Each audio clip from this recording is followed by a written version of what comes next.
Whiplash. They make 2 sport hydros at Blazer Marine. Bob and Brian, great guys, build awesome hulls.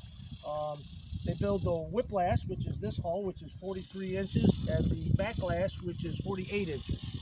A lot of the guys who race like the they like the Backlash more than the Whip because it's got a little longer nose, but I sometimes march to a different drummer, and I like the smaller one. So, knowing that, I can find my plug for my fuel. We'll be off to the races. We got it all fueled up, ready to go. I run a geezer pulley, as they say in the hobby, on these because I pull started too many boats for too many years and my shoulders are shot. So I go with the pulley. Quicker, easier, and I'm just kidding. And what size motor is that, Kev? This is a 26cc Zenoa that has been, as I call it, poked and stroked up to a 27.9. So knowing that, we're about ready to go here. Find my other radio, get everybody turned on. We'll be ready to rock and roll. We got everything we need. On some glasses here, knock out the glare. Dave's gonna throw it in for me. Just keep it running for me, somebody. Here, Rob, you can keep it running for me. Get the right towel. Alright, there's the standard Tactic TTX X300 radio. Simple 2-channel. Awesome radios, I love them. I got one for every boat. Alright, give it full throttle. Just for a second, full throttle. Alright, you guys are ready? I'm ready. Let's go. Fire and hole.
Diaphragm's getting ready to go in that motor the way she's throbbing like that, but that's okay.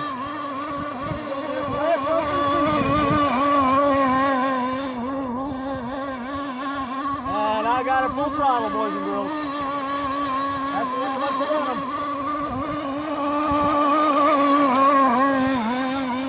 You can see she's got plenty of coolant water coming out the inboard sides. You see it flying around the corner. She's got plenty of water coming out. Nice and cool.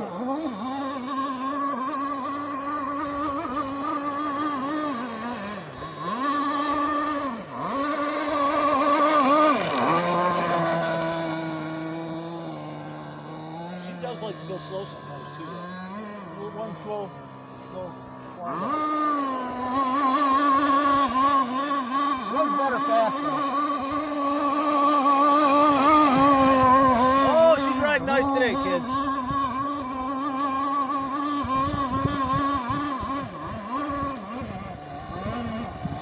Too slow, there's nothing like the nose getting down.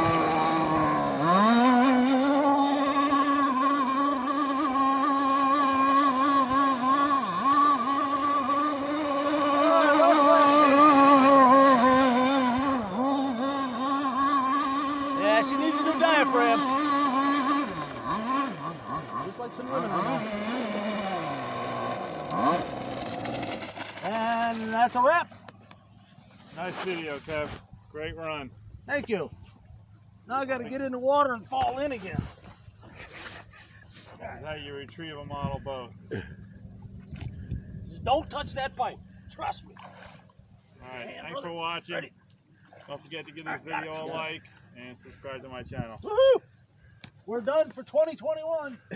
See you next year. Kev. All righty. That was a good one. Awesome run. Wow. That baby.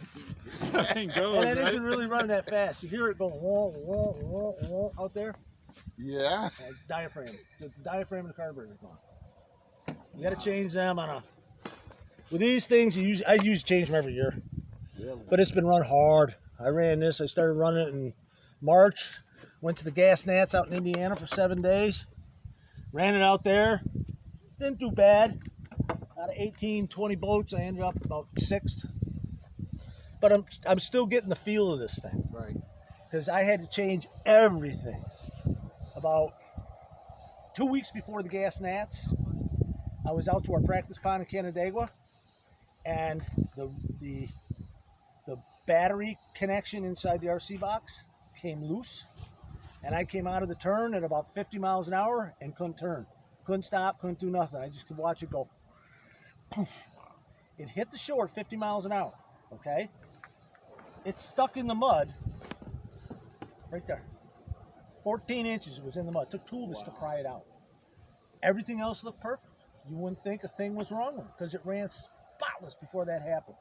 It took me 5 months to get it back to where it is now. I had to change the strut height almost freaking 3/4 of an inch. I take the turn fin from this side to this side to keep it from tucking, because this side kept tucking in. I ended up taking the fuel bag from this side, putting it over here. And then I finally got it balanced out. And now it's running the way it is. But the carburetor, right here, there's a diaphragm in here. And when a boat starts whoop, whoop, whoop, this means the diaphragm's getting weak and it can't keep up pumping enough fuel to the motor. So really, it's realistically a good idea. We're gas boats. I know you're not into them yet, but it should be someday. Because they're a fucking ball. Is replace it every year. When you do your year-end shutdown, I mean, you obviously do the tube, the grease, pull the bag, throw the bag away. Right. Every year, throw that bag right away. They're $4. Just cut the connections off, take the bag out, drain the fuel, throw it away. Because it'll harden up over the winter.